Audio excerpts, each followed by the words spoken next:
حضور علیہ السلام نے زندگی میں ایک حج فرمایا۔ حج اسلام کا بنیادی رکن ہے اور صاحب استطاعت پر زندگی میں ایک بار فرض ہے۔ آج جو بات مشہور ہے کہ جو حج جمعہ کو آئے وہ حج اکبر ہے، تو ایسا بالکل نہیں، بلکہ ہر حج حج اکبر ہے اور حج اصغر عمرہ کو کہا گیا ہے۔ حج اکبر جو سال بعد آتا ہے اور حج اصغر عمرہ کو کہا گیا ہے کہ عمرہ حج اصغر ہے۔ صاحب استطاعت پر زندگی میں ایک بار حج فرض ہے، تو جو ایک بار حج کر لے، اس کے باوجود اس کے پاس استطاعت ہو، مال کی کثرت ہو، تو دیکھے کہ کوئی غریب نادار تو نہیں، کوئی ایسا مفلس جس کی جوان بیٹیاں گھروں میں بیٹھی ہیں اور اس بوڑھے باپ کے لیے، ان کے عقد کے لیے اخراجات نہیں ہیں۔ اگر اس پیسوں سے اس بوڑھے باپ کی بیٹیوں کے عقد کا انتظام ہو جائے تو وہ حج سے کہیں زیادہ اجر و ثواب ہے۔ اگر ہم حج پر حج کرتے رہیں، غریب بھوکے تڑپتے رہیں اور یتیم بچیوں کی مائیں آنسو بہاتے رہیں، تو پھر ایسے عمل کا اللہ رب العالمین سے کوئی تعلق نہیں ہے۔ حضرت ربیع بن سلیمان علیہ الرحمہ رب تعالیٰ کے برگزیدہ ولی گزرے ہیں۔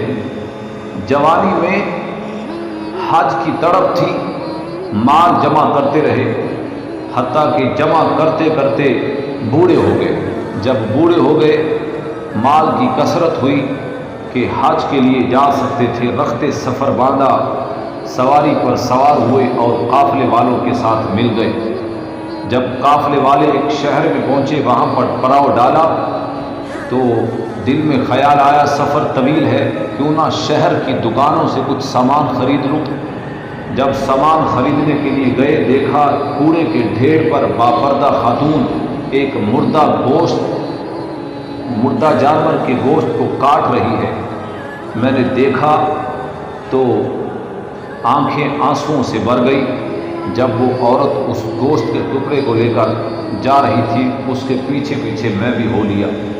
دیکھا کہ وہ ایک خستہ حال لڑکھڑاتے ہوئے مکان میں داخل ہوئی، تو کسی کے گھر کی دہلیز میں جھانکنا اسلام اس کی اجازت نہیں دیتا، مگر سوال مردہ گوشت کا تھا۔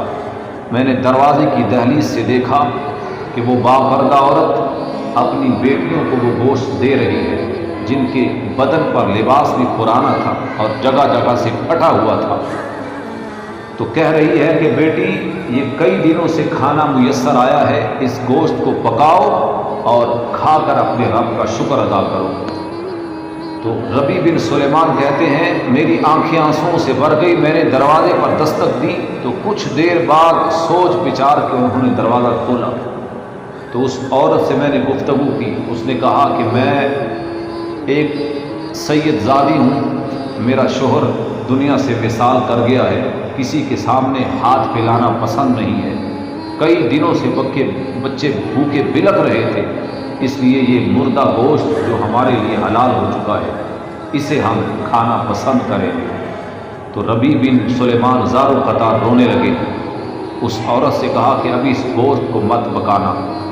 گئے، جو حج کے لیے مال اکٹھا کیا تھا اس سے سامان زندگی خریدا، سامان خورد نوش خریدا اور اس عورت کے گھر میں آ کر دے دیا، اور قافلے والوں سے جا کر کہا کہ اے قافلے والوں، میں تمہارے ساتھ حج کے لیے نہیں جا سکتا، لہذا تم چلے جاؤ۔